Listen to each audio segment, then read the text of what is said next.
We strongly condemn the United States' recent air attacks and aggression of 27 June 2026 against Iran's southern coastal facilities, which constituted a flagrant violation of Article 2, Paragraph 4 of the Charter, as well as a clear breach of Paragraph 1 of the Islamabad MOU. Should aggression against Iran continue, or should the United States continue to violate the MOU, Iran will continue to exercise this inherent right to protect its sovereignty and territorial integrity. Rather than blaming Iran, these Council members should call on the United States to honor its commitments, cease its unlawful actions, and comply fully with the UN Charter and international law. I speak today on behalf of the Kingdom of Bahrain, the state targeted and directly affected by a treacherous, renewed Iranian aggression this week with ballistic missiles and drones that targeted vital, densely populated civilian areas, and this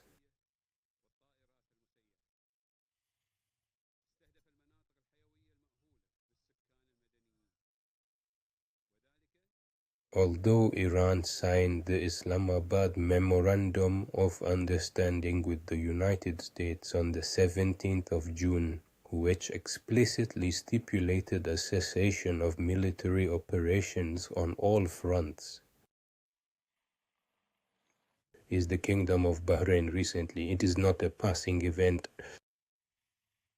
but rather a continuous series of attacks that began on the 28th of February and continued even after the signing of the Memorandum of Understanding.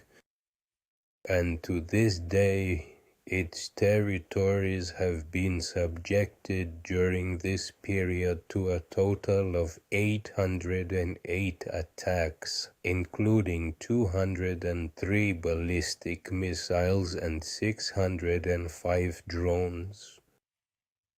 The aggression deliberately targeted civilian objects, vital facilities, and residential areas, causing 3 martyrs and 465 injuries among safe civilians, including citizens and residents, among them women and children.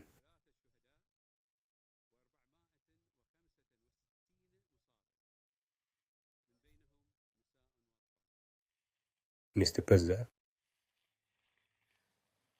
perhaps the most dangerous aspect of this approach is the targeting by an Iranian drone at dawn on the 5th of April of operational units at the Gulf Petrochemical Industries Company in the Sitra area,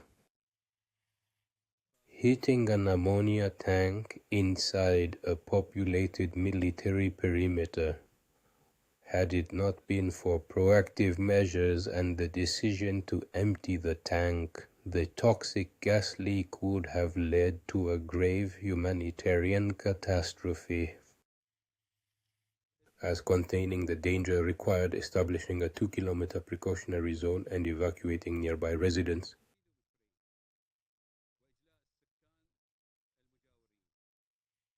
Targeting a facility containing hazardous materials in a populated civilian area amounts to a war crime.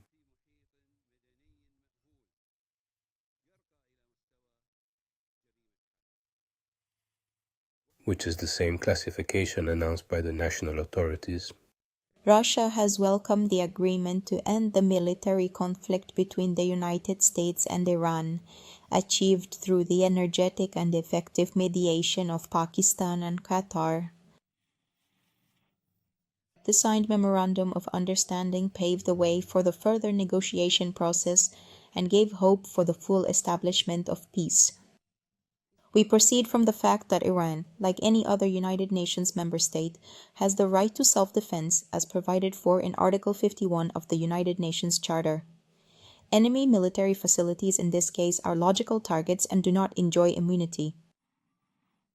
We also saw statements from Iranian officials that retaliatory strikes were aimed specifically at United States military infrastructure in the region. If civilian objects were damaged during the strikes, this deserves condemnation. Targeted attacks on civilian infrastructure, regardless of the country, whether in Iran or the Arab Gulf states, are unacceptable. Russia consistently emphasizes this on various platforms, including the Security Council. Mr. Chairman, we must not forget that the root cause of the current surges of escalation in the Middle East lies in only one thing: American-Israeli aggression against Iran, which has not only become a gross violation of its sovereignty, but has also jeopardized the security of many other countries in the region. Against this backdrop, we regret that our Arab friends have once again become hostages to another exchange of strikes. We are convinced that in this sensitive and critical period, it is essential to strictly follow the understandings reached by Washington and Tehran, and to prevent new outbreaks of conflict throughout the Middle East region, including in Lebanon. We hope that work on a comprehensive agreement will help restore not only lasting peace, but also trust between our friends on both sides of the Persian Gulf. We expect that the result of these efforts will also be the resumption of unimpeded and safe navigation in the Strait of Hormuz, which would benefit energy and food security. In this context, we would like to draw attention once again to the updated version of the Russian concept for ensuring collective security in the Persian Gulf region, which we shared with our Arab and Iranian partners at the end of May. This document provides for a phased approach to resolving conflicts, the principle of equal and indivisible security, the development of confidence-building measures, and ensuring freedom of navigation in the Strait of Hormuz. China welcomes the launch of follow-up consultations on the Memorandum of Understanding between the United States and Iran, with the assistance of Pakistan and Qatar, and the reaching of a consensus on the mechanism for future negotiations. I categorically reject the baseless allegation made by the United States. Once again, the representative of the United States has resorted to lies and disinformation against Iran. The facts are clear. In the midst of diplomatic negotiation together with the Israeli regime, the United States betrayed diplomacy twice and launched 2 wars of aggression against Iran in blatant violation of the Charter of the United Nations and international law. These violations constitute a grave threat to international peace and security. I also reject the unfounded accusation made by certain Western members of the Council and the representative of Bahrain. Instead of addressing the root cause of the current crisis, they have ignored the unlawful aggression committed against Iran, remained silent in the face of these serious violations, and sought to shift blame onto the victims. During the attacks in June 2025 and between 28 February and 8 April 2026, the United States deliberately targeted civilians and civilian infrastructure, including hospitals, sport facilities, schools, and cultural sites. Even the President of the United States and other senior U.S. officials publicly admitted to and openly boasted about committing these heinous war crimes against the Iranian people and civilian infrastructure. More than 4,800 civilians, including women and children, were killed. The killing of school girls in Minab remains one of the most horrific examples of this atrocious crime. The Security Council failure to discharge its responsibilities has reinforced impunity and emboldened further unlawful acts.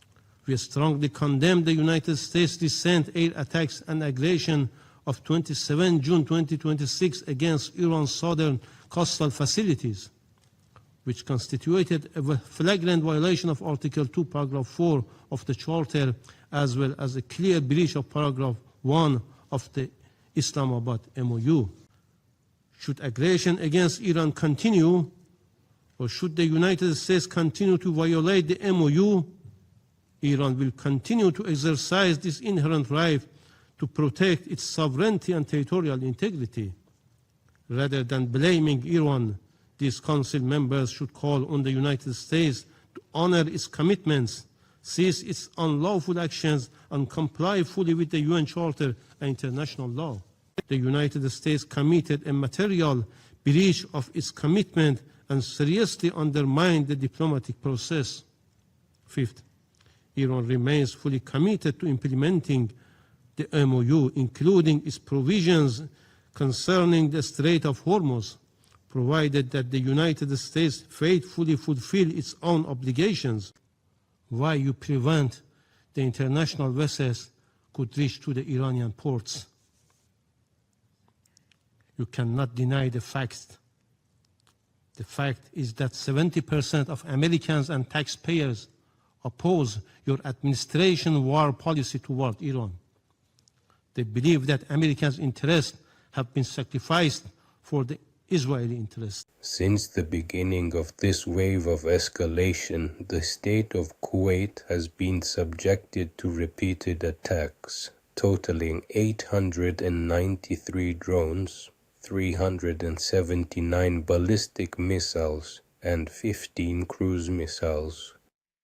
And in earlier stages, it resulted in a number of casualties and injuries, including a young girl, in addition to material damage that affected vital facilities.